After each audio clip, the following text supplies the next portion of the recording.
Hello my friends. This is going to be a little educational video about one of the most famous fighter planes ever produced, the Messerschmitt BF109. Why I want to produce this, you ask?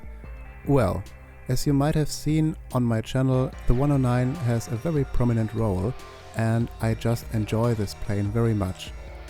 And so I thought a little bit of education can't be wrong, right? So let's get to it. It was designed and planned by Willy Messerschmitt and Robert Lusser in the early 1930s and was originally designed as an interceptor. On the screen you can now see the drawing of the first 109 prototype, called the V1.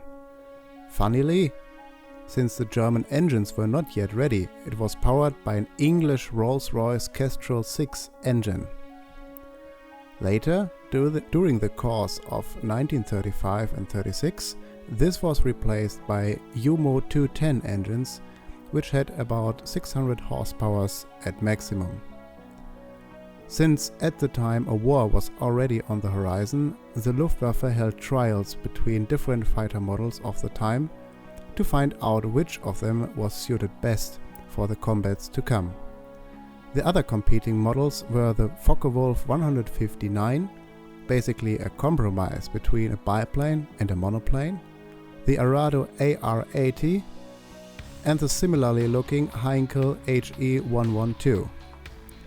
Initially, the 109 was considered a bad alternative due to its poor visibility when taxiing, the cockpit which couldn't be opened in flight, and the high wing loading. As a result, the Luftwaffe leaders liked the HE-112 more at first. However, the 112 was structurally very complicated, hence hard to produce in large numbers, placing it at a distinct disadvantage. Also, it was 18% heavier than the 109. Also, the 109 was about 30 km an hour faster than the 112 in level flight, with also superior climb and dive rates. So in the end, the Commission ruled in favor of the 109. As a result, 109 V1 prototypes were first shown in public at the Olympics 1936, flying over the heads of thousands of unsuspecting people. After the experiences of Legion Condor in Spanish Civil War and their early 109 A, B, C and D versions, improvements were made to the machine to further enhance its combat effectiveness. First thing to mention here is of course the engine, which was then used in the E variants of the 109. It was the famous DB600 or 601, including sub-variants like the DB601N. It had a significantly higher power output of 1100 horsepower. The armament now consisted of 2 MGFF and later of 2 MGFFM cannons, the latter one able to fire the Minengeschoss, which was a devastating high explosive round. In mid-1941, the F model replaced the earlier Es. It was considered the most advanced and all-in-all best version of the 109 by many pilots. Aerodynamical improvements were made to the wings. Instead of rectangular, they now were rounded, which improved speed and maneuverability. Instead of 2 MGFFMs under the wings, the F had a single enhanced MG151 20mm cannon firing through the propeller hub, complemented by 2 light machine guns in the cowling. It was powered by a 1159 horsepower DB601N in the F1 and F2 versions, or the 1332 horsepower DB601E in the F3 and F4 version. 1 year later, in 1942, and after the defeat in the Battle of Britain, the G series was introduced. Aerodynamically it was about the same. The main progress was made with the engine. The Gs now had the DB605, which could put out 1455 horsepower. It was also the most advanced version of the engine ever used in a 109 fighter. The G variant, which means G2 until G14, was also the most produced version, especially the G6.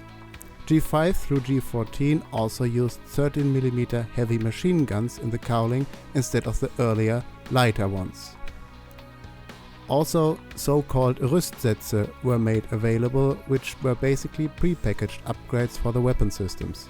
One good example for this is the addition of 2 MG151s under the wings, which increased firepower greatly, but weight as well.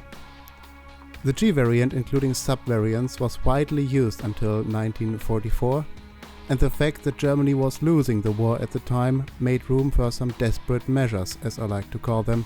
For example, to the use of the MW50 system, a water methanol injection mechanism which could boost engine performance up to 1000 to 2000 horsepower. In sum, that is. I have to mention here that these machines still used the earlier mentioned DB605 engine, which was originally not designed for those outputs this high, so attrition to the mechanical parts of the engines also added to the already bad resource situation in late war Germany.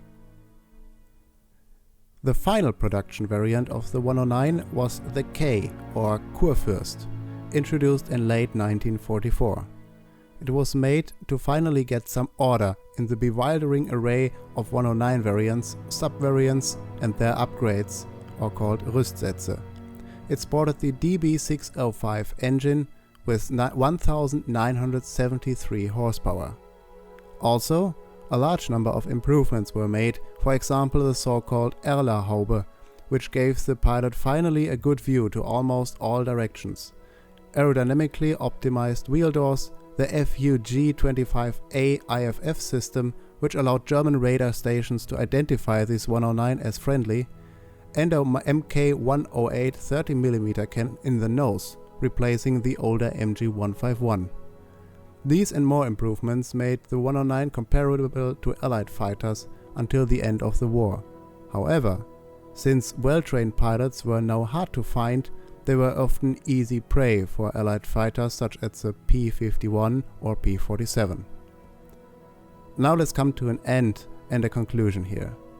The 109 was a great fighter for sure. With about 33,000 produced units in early war, it set a standard for at the time modern aviation and included many advanced systems like the Kommandogerät, a system that automatically governed mixture, RPM and prop pitch based on the throttle setting.